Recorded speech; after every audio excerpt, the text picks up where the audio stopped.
Hello, everybody. Can you guys hear me? I hope you can hear me. Okay, good. I didn't have a countdown. I had no idea. I was relying on ancient measures. People telling me what the time was. Anyway, hello, everybody. Welcome to Recotopia. It's episode 162. Today's big recommend is Buried. My name is Chris Atkinson. I am joined by Jeremy Scott. Hello, all. And I'm also joined by Aaron Dicer. Hidely ho, not Deadpool Yetterinos. Mm-hmm. There we go. There we go. And we would also like to welcome chat who've come out here to watch us talk about movies on a Tuesday. Thank you. We had some hiccups last week, but we're here now, and we're going to do what we were supposed to do last week. Allegedly. Let's start off with some small recommends, and I'll kick us off with a movie from 1985 called Real Genius. This starred Val Kilmer, who recently passed, and I had not seen this movie in a while. I saw it at a midnight showing at our local Belcourt a few years ago. That was a whole lot of fun. Val Kilmer was a whole lot more fun back then. I think after, his passing, we've gone over his career and like, oh, look at all these great movies and great performances and whatever. But man, I miss that mid 80s Val Kilmer where he was doing Top Secret and Real Genius and things like that. Real Genius is a really, really funny and fun movie.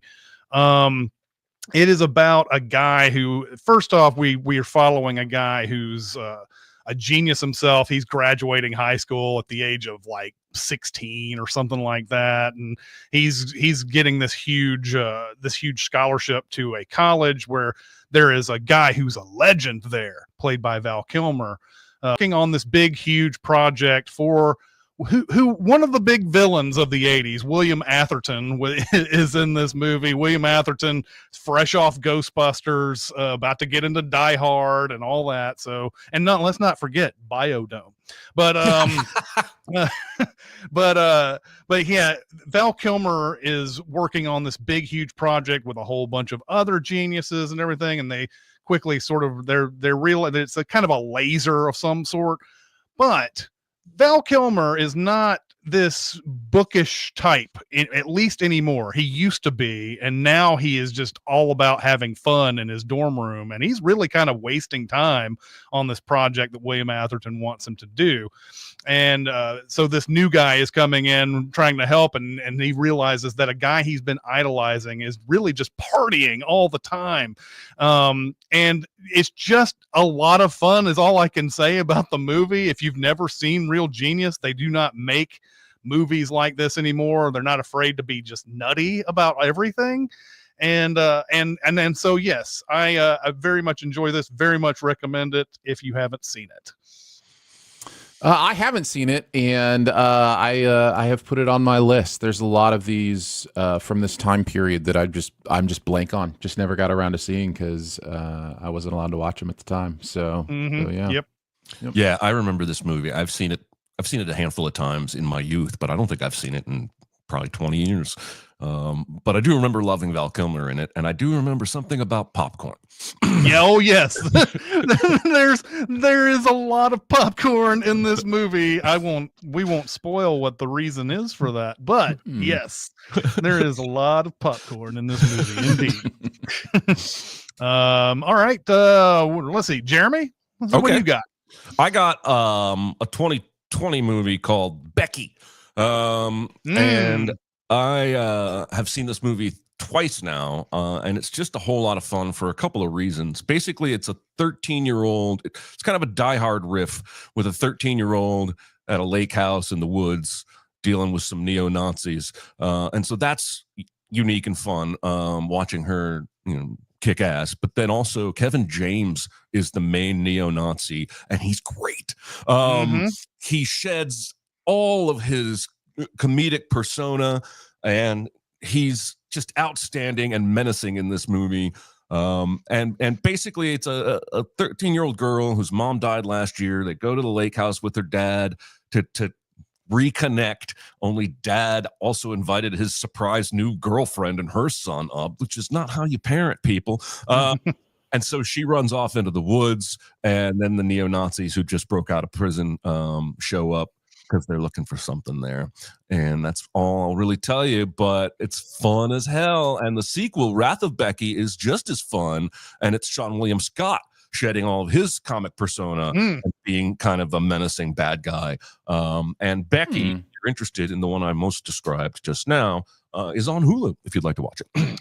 I have seen Becky, a great movie that we got to interview the directors for when it came out. Jonathan Milott and Carrie Murnion, who did this.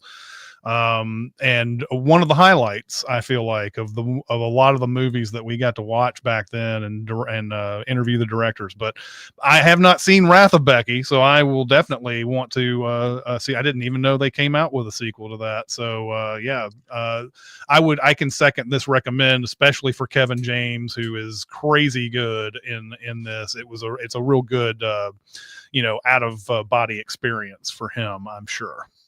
I mean, but wouldn't it have been more fun if the neo-Nazi was like falling down and going boom? Like, wouldn't that have just been a funnier film? Yeah, I think so. I think it would have been funnier. I mean, come on, what a missed opportunity. Well, they pitched him on the movie because originally in the script he had one of those. I ruined the joke because I can't think of the thing he rides in the mall cop movie. Segway. Fuck. Anyway.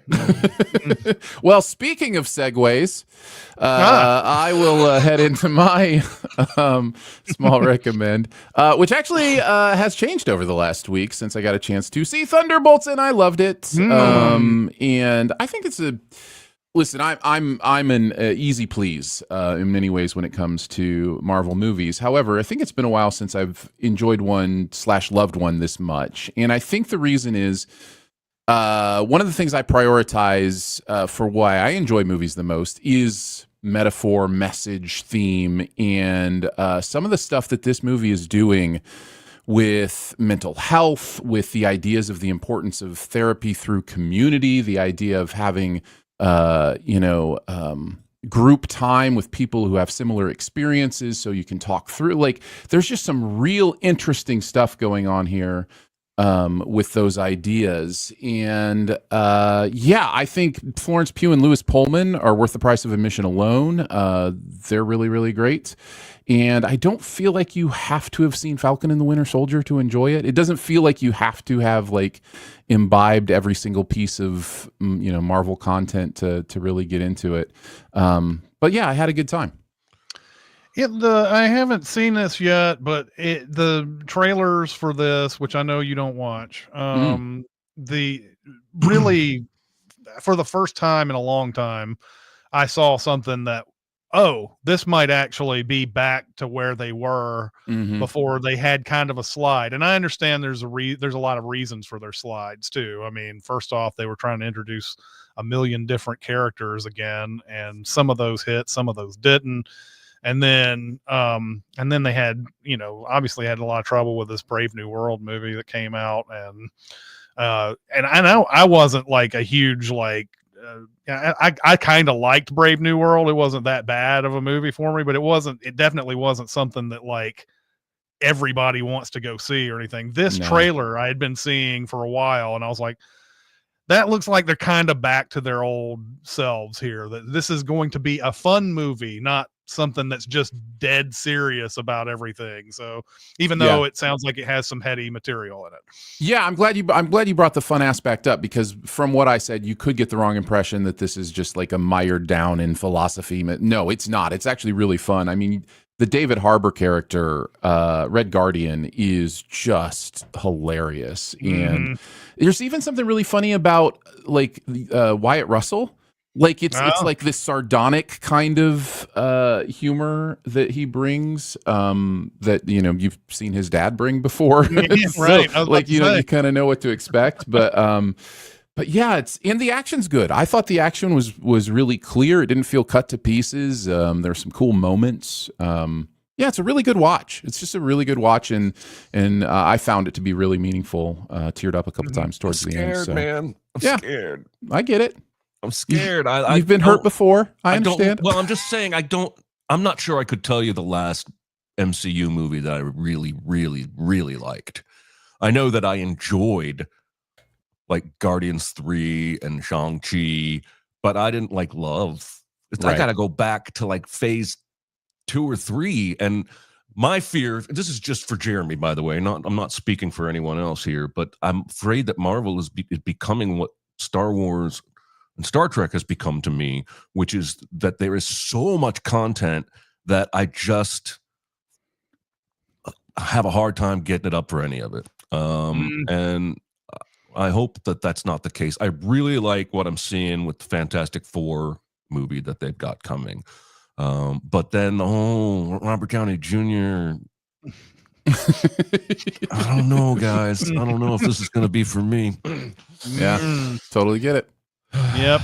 And I have no idea what to think of what's coming at all. I haven't been paying attention to any of this stuff. I've known they've announced Downey is Dr. Doom and all that, but that's all I know. Everybody's like, oh, let's find pictures of it and let's find clips and whatever. I don't need any of that. I'm just saying there's only 2 ways to go. You have cast a famous actor and he's just going to play a new character, which is silly, or he's somehow going to be Tony Stark turning into Dr. Doom, which is silly. Don't we think that's probably what's going to happen here since they've opened up the multiverse? I mean, it's got to be. You got to think. Anyway, that's it for Marvel Corner. Let's go on to our big recommend. And our big recommend is Buried. Buried is my choice this week, so I will get into the synopsis. Buried came out in 2010 and was directed by Rodrigo Cortez. The movie begins in total darkness as we hear some movement, breathing, and coughing. Then we hear some light pounding.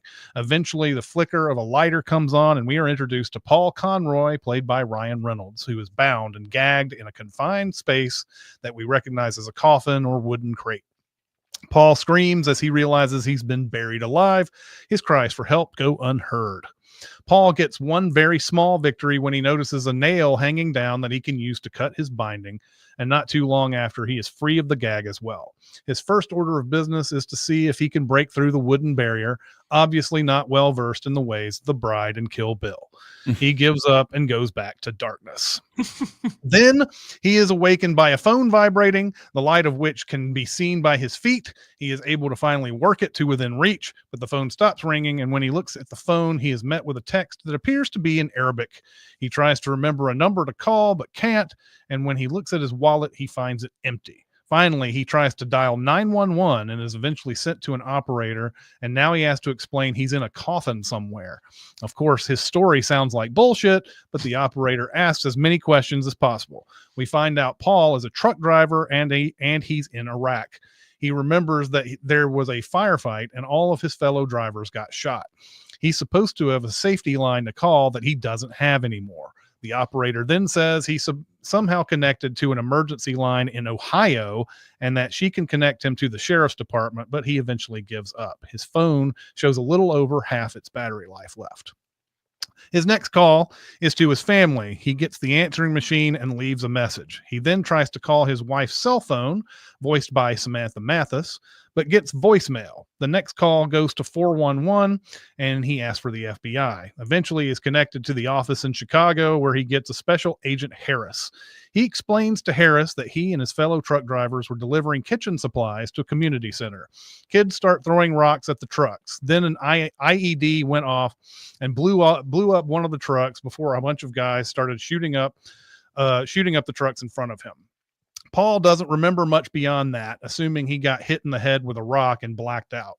Paul is now finding out that everyone who answers the phone is like that 911 operator in Die Hard who just can't believe anything. Agent Harris's skepticism leads him to ask, why didn't they shoot at you? Of course, Paul doesn't know, but before he can even attempt anything else, the phone's connection goes out. Paul's next call goes to his workplace. He is then transferred to the director of personnel, Alan Davenport, voiced by Stephen Tobolowsky, who is not available. He again starts leaving a message before his connection dies. Paul's next idea is to look through the call history, and he finds one connection where someone named Jabir answers and asks, "Breathe? No breathe?" When Paul asks for help, Jabir assumes he's an American soldier, and he tries to make Jabir understand he's a truck driver. Whatever Paul tries to say, the fact that he is an American makes Jabir believe he is a soldier no matter what. Eventually, Jabir demands $5 million by 9 p.m. to get him out of the situation, assuming he can get it from the U.S. Embassy. The next call goes to Donna Mitchell, who is one of those assholes who leaves an outgoing message that fools people into believing she's answered the phone before saying, "Fooled you." Donna knows Linda, so Paul starts leaving a message until Donna picks up. Eventually, Paul asks her for a number to the State Department, but Donna has stuff to do and isn't inclined to help Paul at the moment. And when she asks if everything is okay, Paul's tension leads him to blow up at Donna, and she hangs up. Paul tries back, calmly apologizing to Donna, telling her he's going to die if she doesn't give him the number, and she finally gives it to him. When she gives him the number, he gives her a nearly subliminal "fuck you" when he hangs up. Paul connects to the State Department and gives them the spiel. Eventually, he gets Rebecca Browning, who seems ready to help. She even knows his name. Paul asks how she knows that since he hasn't given it out yet, and she says that someone from his work called and told them the situation. Anyway, Paul tells Rebecca about the random demands, which will go unmet because it's the policy of the U.S. government not to negotiate with terrorists. She asks for the number on his phone, which he doesn't know. Then she asks him to write down another number. This one is Dan Brenner, a guy who works with something called the Hostage Working Group. Brenner tells Paul that they are already working to get him out, but they don't have much time. The only thing Brenner can do at this point is giving him cell phone battery conservation tips and using his lighter to find markings that might be helpful. Jabir calls in the middle of this conversation to tell him he has 2 hours and 4 minutes left. Paul tells him that the government won't give him money because they don't negotiate with terrorists, which Jabir finds darkly amusing considering what's happened to his home since the war began, and he obviously blames the Americans for. Jabir ends up asking Paul to make a ransom video, reading a note by his foot that Paul hasn't seen yet. Paul doesn't think anyone will pay $5 million for him, so Jabir moves his price down to $1 million.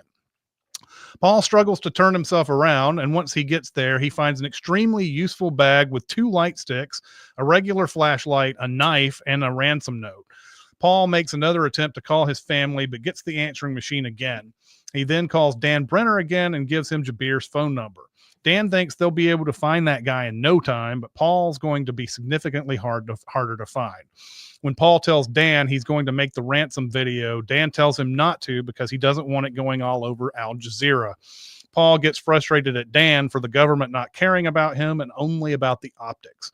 Dan eventually gets Paul to calm down, tells Paul that Jabir is not a terrorist, and to think of it from Jabir's perspective.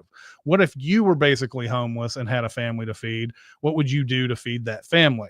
Paul says he wouldn't kill people, but Dan asks, how do you know if you've never been in that situation? Dan tells Paul there have been many more who've been kidnapped and put in this same predicament.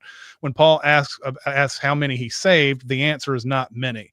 Paul asks him to prove that he cares about the hostages by telling him their names, and Dan tells him about a hostage he saved by the name of Mark White. Dan reiterates they are looking for the kidnapper and to relax as much as possible. Jabir calls and demands that Paul make the video. Paul refuses, and after a cool down period where Paul takes his anxiety meds, he tries calling his mom at an assisted living place. His mom apparently has Alzheimer's, so she does not remember that she has a son. No matter what he says, his mom doesn't understand and doesn't have any idea of the gravity of the situation. Soon after, Paul receives a picture of a woman who works with him who is gagged. Then he talks to Jabir, who once again asks him to make the ransom video, giving him 3 minutes to do so. He doesn't read the note, but does make a ransom video and sends it to Jabir. The next thing we see is Paul waking up to something moving inside his clothes. It's a snake. He tries to inch his way as far away from the snake as possible, then douses the snake with some alcohol, using the lighter to set the alcohol on fire. The snake does eventually leave through a crack in the coffin. The phone starts ringing behind the fire. Paul blocks the crack with some fabric, and he knocks over his flask of alcohol as the liquid pours closer to the fire at the end of the coffin, which is starting to interact with the light stick and would likely lead to an explosion of some sort. Paul is able to get himself turned around so he can throw dirt on the fire before it spreads any further.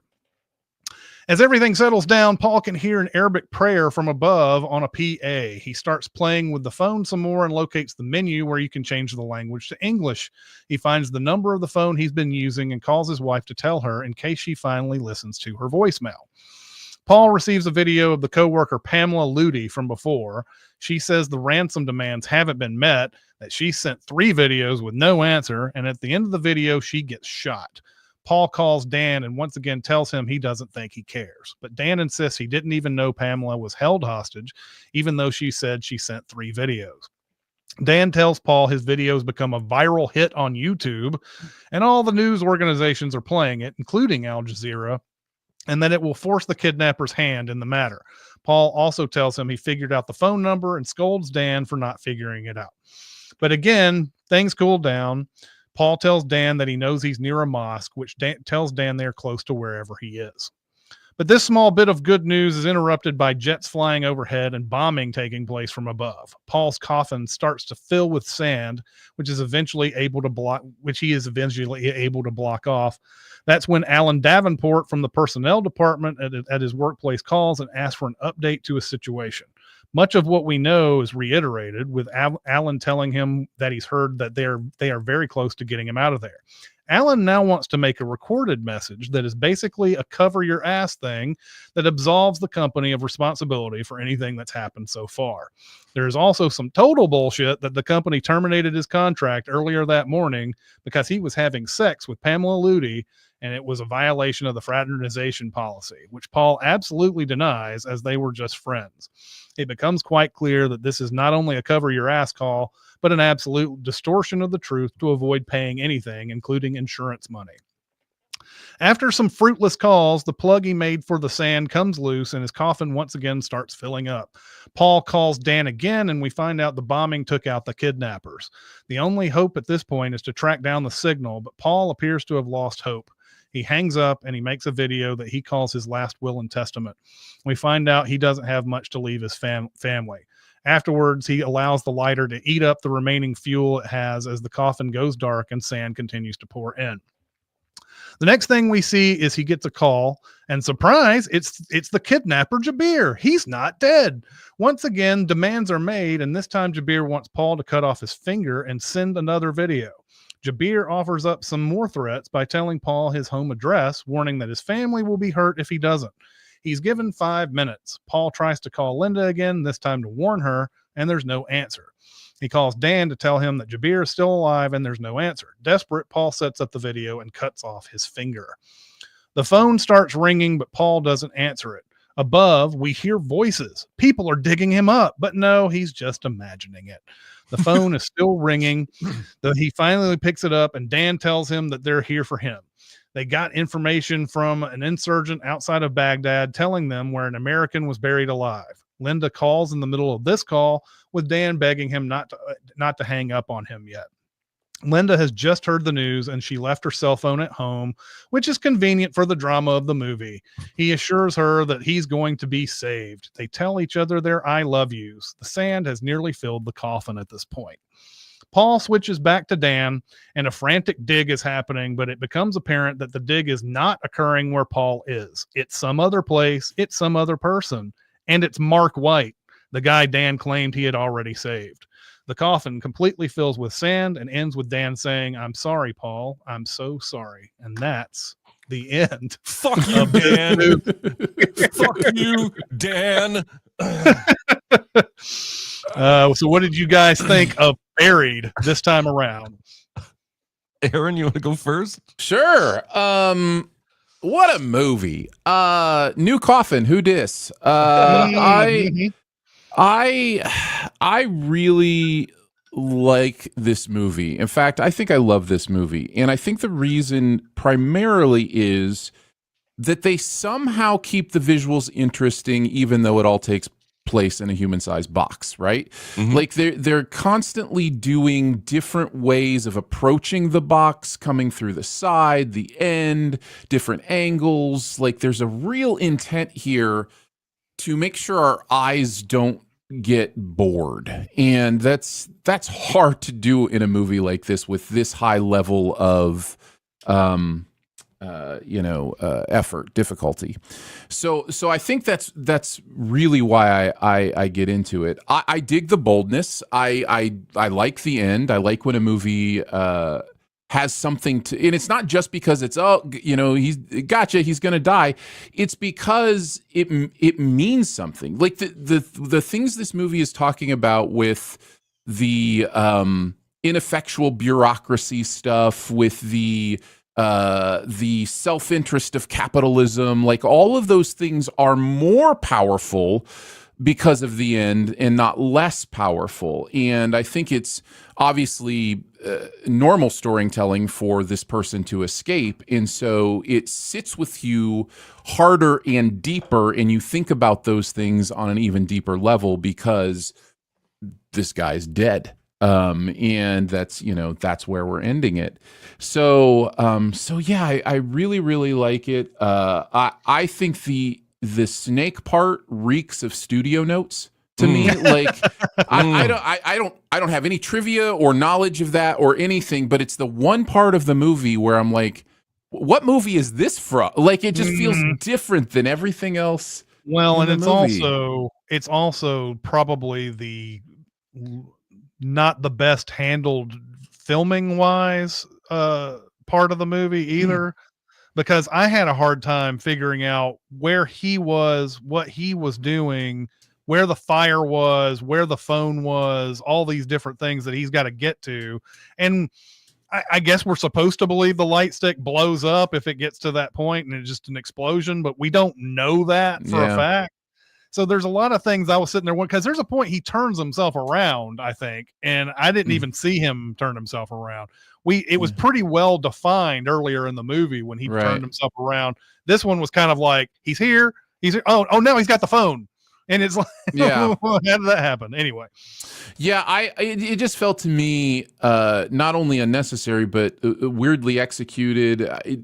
Did he take a quick nap and the snake got into his pants? Like, I'm just trying to figure out how that snake even got into his clothing without him freaking out before then.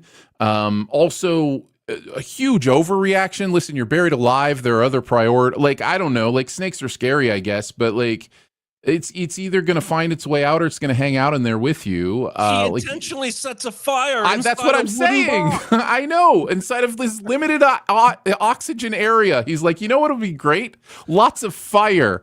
Yeah, and instead of trying to stomp the hell out of it or whatever. Sure, yeah. So anyways, that part was a little off, but everything else, it felt really authentic to me. Like there's a real authenticity to like the way the FBI is operating, like that she knows his name, but they're not quite, giving it to him. It never felt like it went so far with, I don't believe you, like there was some questioning, but eventually they believed him, and pretty quickly, because you would, after, a second, be able to confirm some of those things. But I do think that the wife would have been told well before she finally, like, I just didn't know anything. I didn't know anything because my cell phone was at home all day. I couldn't possibly know any news from that, Yeah.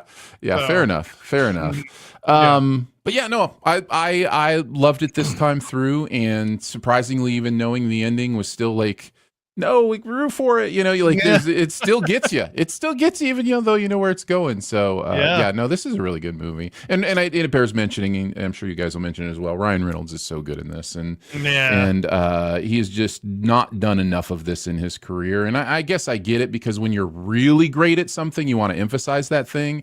And he's really great at snark, but man, he's a good actor. And there are a couple other movies as well that I might mention during the double feature portion that show that too. So, but yeah, he's great in this. So yeah. What about you guys? So the biggest impact for me this time, I've seen this movie a couple times before, but it's when he's on the phone with, what's that guy's name? Jabir. Jabir. the guy that's trying to extort him. Jabir, sorry. He says, there's a line where he says, "You're American, then you're soldier."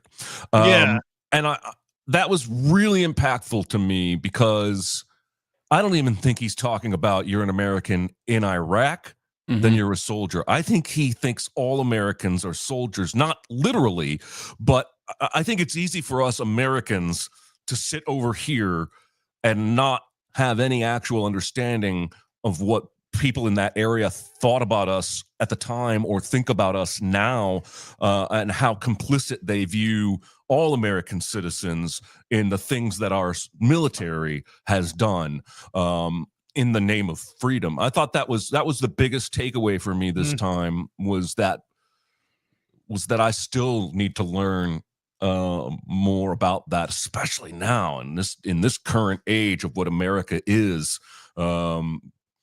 People around the world are going to think what they think, and they're not going to be like, well, there's probably a guy in Tennessee named Jeremy who's okay. Like, yeah, right. Not how it works. I was also struck by his performance, but particularly just the anxiety being displayed in his physical performance, because I have anxiety and I've had panic attacks, and it looked very authentic to me. I would absolutely just die. And I would be so anxious, I would end up giving myself a heart attack. I'm sure of it. There's no way, like, even I would, I don't think I could be in a coffin for 10 seconds alive, even one that I knew my wife had control of the lid for. Like, it's just, I don't do well with super confined spaces, especially those that represent death. And there is one moment before he takes his pills where he's almost completely peaking out anxiety wise, and he's able to calm himself down. And I have a note that I want to know how he did that, because most people either need the pills to come down or they need some sort of technique or a drill or something, and he didn't do that. I also wrote that the snake part is a bit much, and I think it's mostly, if it's not a studio note, it's an attempt to stretch the runtime a little bit longer. Yep. I also wrote that the way the film is shot is really important to the success of this movie, and how Hitchcockian it feels in the first 10, 15 minutes. And I'm sure that's a big influence. So I wrote, overall, I think this is a really gripping movie that gets a little goofy a couple times, but the balls of that ending, a lesser movie, as you mentioned, Aaron, would have him rescued. Most movies would. But this movie was trying to make a deeper point than just a thrill ride. And so, yeah. And then fuck you, Dan. Fuck you, Dan. Not only does he die and know he's about to die, but before he dies, seconds before, he finds out he was lied to about the guy that was rescued. Yep. Pulled my like thing out. just like Talk amongst yourselves. It's like everything that you thought you knew, you have just absolutely, at least your wife loves you, I guess. I guess there's that. Like she hasn't been informed of the situation that you may or may not have cheated on her this whole time when you were out in Iraq, which they leave kind of ambiguous. I think you can leave that up to yourself if you want to think that he cheated on her. But well, I think the point of that is an extra nail in the coffin, excuse me, which is that it also, he dies knowing they're going to tell the story that he had this affair. Whether he had it or not, I think is almost secondary. No way of defending himself. He has no way of defending him. So like every person in his life, is going to feel this different way about him, and he's completely paralyzed, ineffectual, unable to do anything. And I do think that's a commentary on how it feels to be in the grind of a capitalistic system sometimes, is, just feels like there's nothing you can do. Well, and he is definitely in just horrible financial straits, even before, even while he's got this job, solid job, whatever, like when he does that last will and testament, he says he's got like $700 to give or something like that. And like, this is all he can give because the insurance may not kick in and all that. Like, I'm sure there will be major lawsuits after this movie, but like, I mean, he's not a wealthy guy. That's for sure. He's not even really middle class. So, it's awful to hear that. But anyway, it's a very simple movie. Not much to like go on and on and on about. I think Aaron, you hit all the things about this movie that it kind of like subtly tells you through dialogue and everything. And I am always glad to see an ending that is not afraid to go there. Mm-hmm. I enjoy that quite a lot. And yes, it sucks, but it's also like refreshing a lot of times when a dire situation ends like it normally probably would. Mm-hmm. All right, let's go on to our super secret double feature. Aaron, what do you got for us? Yeah, I'm going to refrain from mentioning some alsos until Jeremy does his, and then maybe I'll pop in with some other things. If I would be gobsmacked if you even listed the one that I'm going with. Well, that's fine. I will wait anyway, just in case. But I decided to go pretty straightforward and just make it an absolute evening of terror and cringe. We're going to double feature this with 127 hours. Oh, yeah, that's a good one. Exactly. But they feel like similar movies in that it's, one man in a survival situation having to face the unthinkable and then try to accomplish it. In one case, it is accomplished. In one case, it isn't. But yeah, 127 hours is, I think, pretty fabulous. It's also similar in that we're dealing with James Franco, right? Who, is like Ryan Reynolds, mostly known for being a goofball. And doing no things today. Franco, I think, definitely had done comedies, but he was also doing stuff like Tristan and Isolde, and that's fair. He had a lot of dramatic stuff too. Before that, but yeah, I mean, especially around that era, he was doing Pineapple Express and Freaks. He did The Interview and all that. I always pile him in with Seth Rogen for whatever reason, but yeah, you're right. He is definitely stretched as an actor as well. But yeah, 127 hours feels it's like a really good one to me. Yeah. Jeremy, what you got? I like it. I'm going with a 2015 movie called Capsule.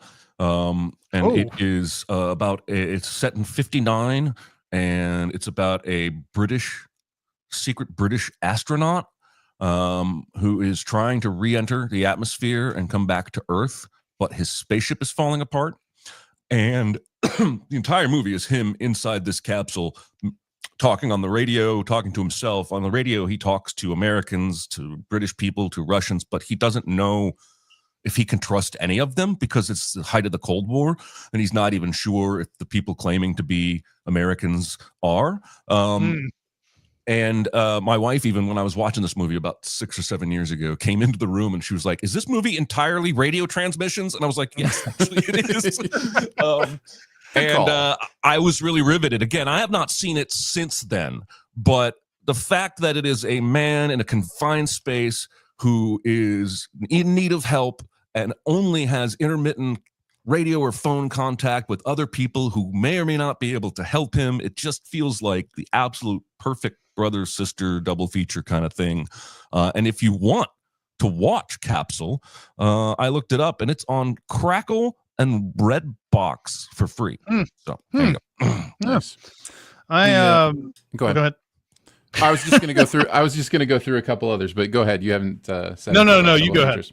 Yeah. The other one, there are two others I'll talk about. One is, if you're looking for another great Ryan Reynolds performance, I thought about double featuring with Mississippi Grind.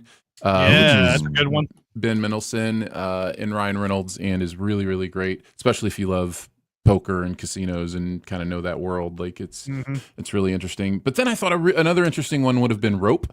Because it deals with a similar constraint of location and also deals with the man inside of a box. So you've got both. And he's crying to get out the whole time. The whole time. Yeah, those are good ones.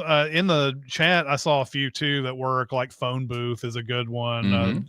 Six Underground. I don't know. Is that I have never seen Six Underground. I'm assuming it's just the Ryan Reynolds connection on that one. Lifeboat, yeah, good one. Drop, which is another big cell phone movie. And then you have like Fall, the one where the people are on top of the tower the whole time. That's their own damn fault, though.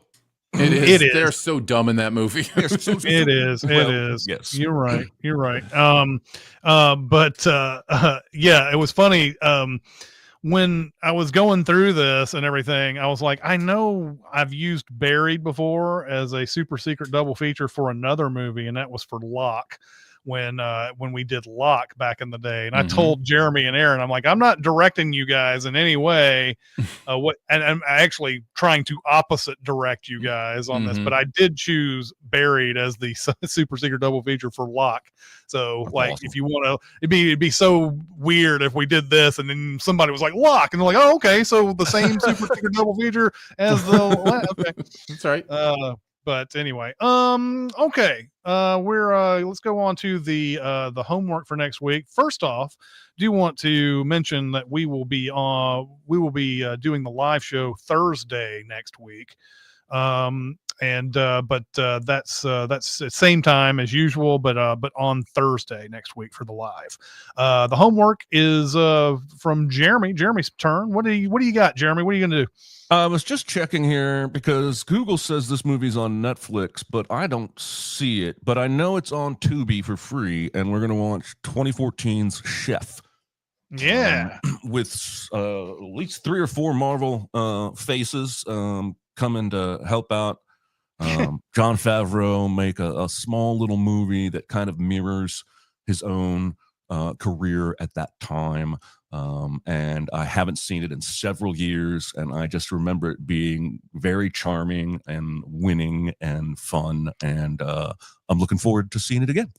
Yeah, Chef is great. And by the way, be prepared to get very hungry and want every before you come watch the show. Yeah, because this is one of those movies that you see their Cuban sandwiches they're making, and you're like, I want all of it. I want all of it. Cheese, that grilled cheese, and everything he makes, man. It opens with him doing like all the today's new tasting menu before Dustin Hoffman crushes his dreams. And then there's that pasta he makes for Scarlett. Everything he makes in this movie looks delicious. So I'm excited to get back into it.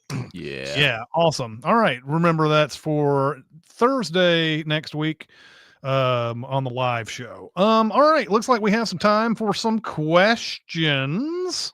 Oh boy, it's been a while. Let me see if I can call up the questions. Do we have this? Okay. Yes, it looks like we do. All right. I think we're right. All right. Which director would you like to see remake which movie? Did we do this one? I feel like we may have done this one and it didn't get deleted because I remember talking about Brian De Palma's Truman Show, which would be my answer to this question. But maybe that's a false memory. So maybe the chat can let us know. Apologies. I feel like I remember talking about mine too, but I also feel like it could be false memories.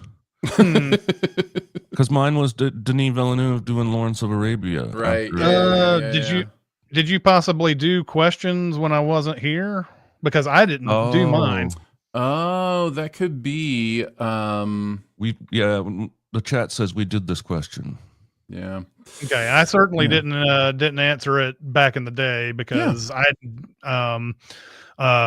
so it's I would like to see. Let's see, was it? I think I had Steven Soderbergh or Quentin Tarantino or Barry Sonnenfeld doing Be Cool.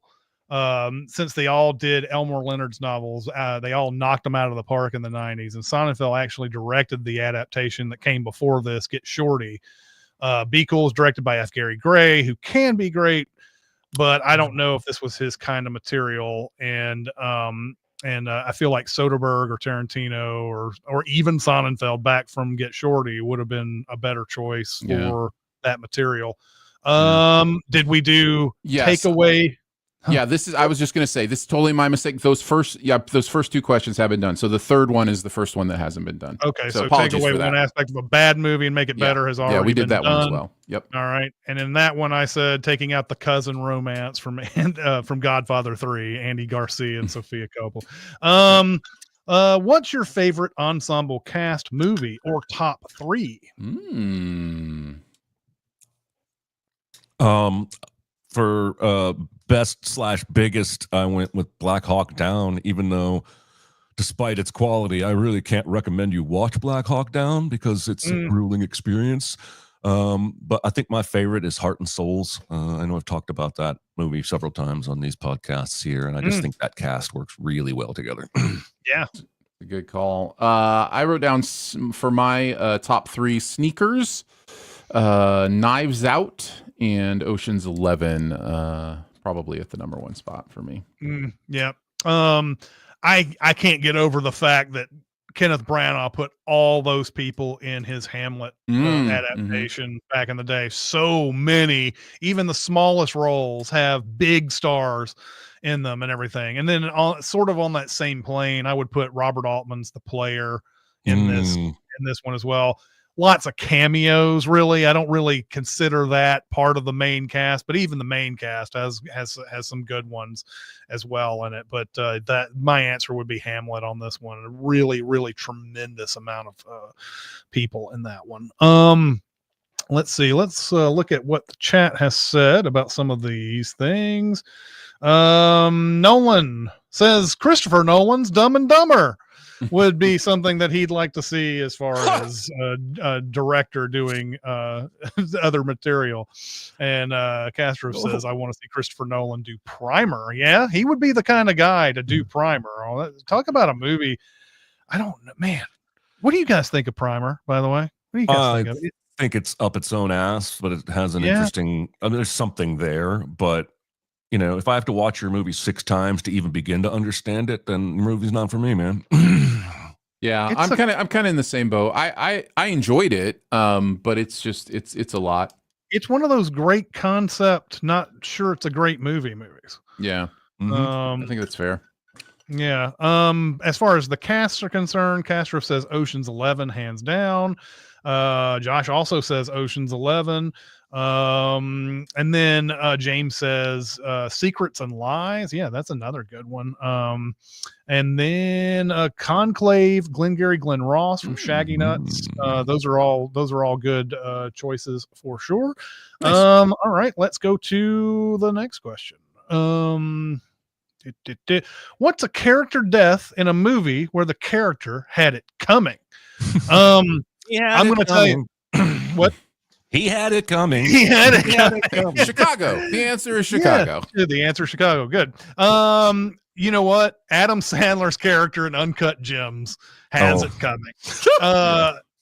Talk about a guy who builds a pressure cooker throughout the entire movie, like avoiding death, and then just has no clue whatsoever what putting someone dangerous behind a hot, inescapable hallway is going to do. No matter what happens, whether you give him the money or not, he's killing you for doing this. And man, oh man, it's a shocking end to that movie. And I'm sorry about spoilers if you haven't seen Uncut Gems. It's been out for a while. This is that type of question though, right? Whoever gets it, whoever has it coming, that's really going to be a spoiler. So yeah, Adam Sandler bites it in Uncut Gems at the very end of the movie, and it's right at the moment that he's at his highest point as a character in that movie. He dies.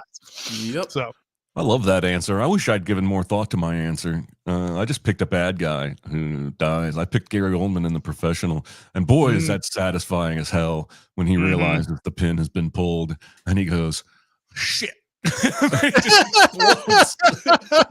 Yeah. Yep. I went with the Black Knight from Holy Grail, considering he was begging for it. Except he doesn't die in that movie, so I guess I can't use that one. So I'll go with the Wicked Witch and Wizard of Oz. Despite all the recent revisionist history, she had it coming. So she was torturing everybody in that movie. She mean. Yeah, over in the chat we have Scar in The Lion King. Yeah, for sure. Then we have Tony Montana biting it at the end, and then we have Idris Elba in The Losers. I haven't seen The Losers in forever. Me neither. But I'm assuming Idris Elba did that character enough justice that he deserved death at the end of it. And then two deaths in The Prestige. Yeah, I get you. Yep. And and then Lang says Thanos and Endgame both times. Both times. That's right. Spoilers. So many spoilers. All right. Go to the next question. Favorite movie where the bad guy is good and the good guy is bad. I went with Megamind on this one, where the Brad Pitt Metro Man superhero guy ends up being the one that's, kind of the force for evil behind the scenes, and Megamind has to deal with his backstory as a villain to know that he actually wants good for people. So yeah, it is preferred to me to the Despicable Me movies, the Megamind movie. So yes, it's so funny that you asked that question, and my eyes went to the chat, the question about where the good guy is bad and the bad guy is good, and I look over to a slightly tardy answer to the previous question that says Wayne Grove from Heat. Yes. My real answer for this question is Killmonger in Black Panther. And I think he has a couple of speeches in that movie, and maybe the way he goes about things isn't all good, but I think he is painted in a good light in terms of his intentions, in terms of his reasoning. I need to watch that movie again. It's been a long time, but that's my answer. I'm gonna go with Starship Troopers, because the bad guys in that movie, the whole alien race that they're fighting, is basically like a propaganda propped enemy throughout the whole thing. So the good guys are really the bad guys in the movie the entire time. Some of the good guys don't know that they're the bad guys the entire time. That's what's so disheartening about it. But the aliens at the very end of that are definitely like more good guys than the good guys are by the for Starship Troopers. So over in the chat, Josh says, I'm going to go with Burn After Reading. Speaking of Pitt and Clooney, I am assuming that you were talking about this question because we had some overlap from the previous question on this. And then Tatsu says, definitely Dr. Horrible and Captain Hammer and Dr. Horrible sing-along vlog. Man. Yeah, that's a great one, by the way. I haven't seen that forever. I forgot about that. That was done during that writer strike. So it was that's a really good one. Yeah. Let's see. We got time for one more, I think. It's a good I told these guys Buried might be a short one because of the we need to answer more questions, and by God did we answer more questions. Let's see, one or two movies that are basically the same movie, but both are different and both are good. I just saw your answer, Chris. Yeah. I'm going to go with 12 Angry Men and Juror Number 2. Basically, both movies have a single juror who is trying to change the minds of other jurors slowly but surely, but they're completely different in the whys and the hows and the details. Yep.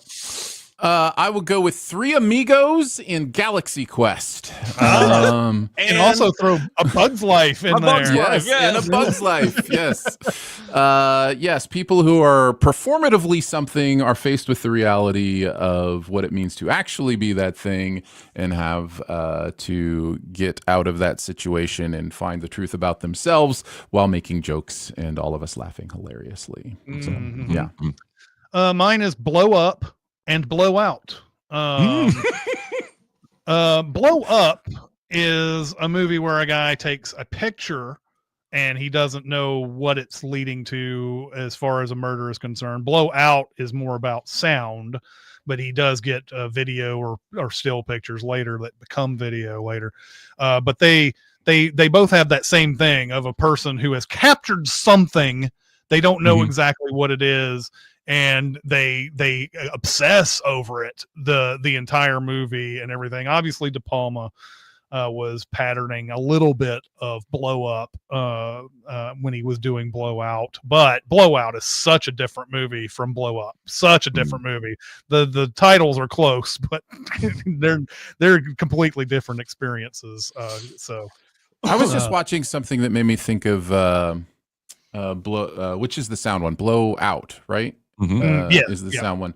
The Conversation I watched recently and reminded me a lot about of that movie. Very, very those would go along very well together as well. In the chat we have Ants and A Bug's Life. Those both came out in the same year. That was an era where it seemed like every year there were two competing same movies. It was like all the time. Josh says The Lion King and Hamlet. That's an obvious one there. James says Apocalypse Now and Ad Astra. Yep, absolutely. Absolutely. The first features a character becoming in tune with his rage. The second features a character who learns to let go of rage. Tatsu says Jury Duty and Biodome. They're very different movies, but both star Pauly Shore and both are horrible. Yep. Although the question asked which ones was both are good, but you know what? Yeah, I'm always up for some terribleness too. Make some it your double. own. R1MA78 says Godfather 3 and Ron. I don't think I have ever compared those two movies before, but I think you're right. I saw Ron a long time ago. But I think Ran? No, it's Ron. It's Akira Kurosawa's Ron. I see. Got it. Sorry. Yeah. It's pronounced. Yeah. Got it. Yeah, it is spelled Ran, but I believe it's pronounced Ron. Yeah. Castro says Madagascar and The Wild.